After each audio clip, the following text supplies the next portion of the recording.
안녕하세요. 찍주입니다. 앞선 동영상에서 말씀드렸다시피 백반증이 어떻게 번지게 되는지 제가 알게 되었어요. 그래서 백반증이 번지지 않기 위한 저만의 데일리 루틴이 생겼어요. 그래서 아침부터 저녁까지 생활 패턴을 통해서 제가 백반증을 어떻게 관리하는지 말씀드리려고 해요. 아침에 눈을 뜨자마자 저는 영양제를 챙겨 먹어요. 어떤 영양제를 챙겨 먹냐면 비타민 C 영양제랑 비타민 E 영양제예요. 이 영양제를 챙겨 먹는 이유는 인간이 생활하다 보면 몸 안에서 산화 반응이 생겨서 과산화수소가 발생하게 돼요. 그런데 이 과산화수소가 피부에 쌓이면서 백반증을 유발한다는 연구 결과가 있어요.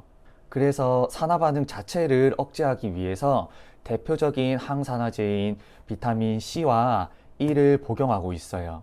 그리고 제가 안구건조증이 있어서 눈곱이 되게 많이 껴요. 그래서 아침에 일어나게 되면 눈곱이 많이 껴 있는데 그걸 손으로 다 비벼서 없애려고 하니까 눈에 마찰이 일어나서 백반증이 생기겠다는 생각이 들었어요. 그래서 제가 사용하는 게 눈꺼풀 세정제와 그리고 면봉이에요. 눈꺼풀 세정제를 면봉에 조금 묻혀서 눈가에 눈곱도 떼주면서 기름기도 제거해줘요. 그렇게 하면 그렇게 눈을 세게 비비지 않고도 눈곱을 자연스럽게 제거할 수 있어요. 그리고 출근하기 전에 헬스장에 가서 웨이트 트레이닝을 하는데요.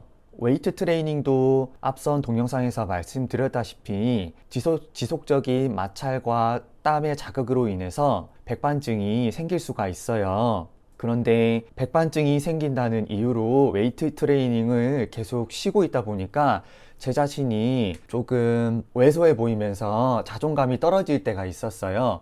그래서 웨이트 트레이닝을 어쩔 수 없이 계속 하게 되었는데요.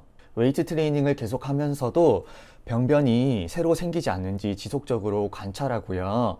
그리고 땀을 제거하기 위해서 웨이트 트레이닝이 끝나고 나서는 바로 샤워를 하고요. 그리고 타올로 물기를 제거할 때 몸을 세게 문지르지 않고 톡톡 치듯이 물기를 제거하고 있어요. 이제 출근 준비를 하게 되는데요. 제가 햇빛 때문에 백반증이 생겼던 적이 있기 때문에 외출을 하기 전에는 무조건 선크림을 바르고 외출하는 편이고요.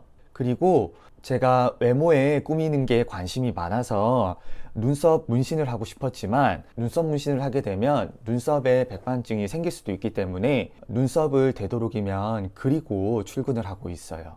그리고 제가 시계를 꼈을 때 손목에 백반증이 생겼던 적이 있기 때문에 되도록이면 장신구는 착용하지 않고 외출을 하려고 해요.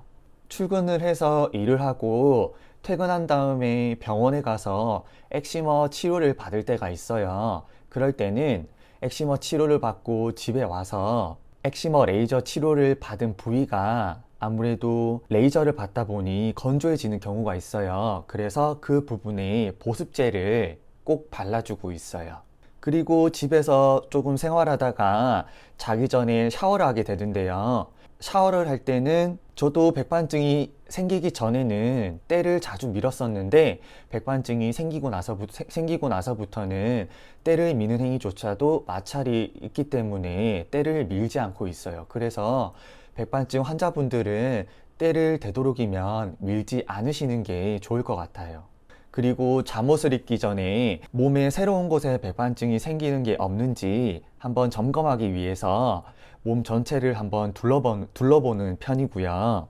그리고 자기 전에는 꼭 프로토픽 연고를 바르고 자는데요. 이 연고를 바르는 이유는 일단은 스테로이드 연고가 아니기 때문에 지속적으로 바르는 게 가능하고요.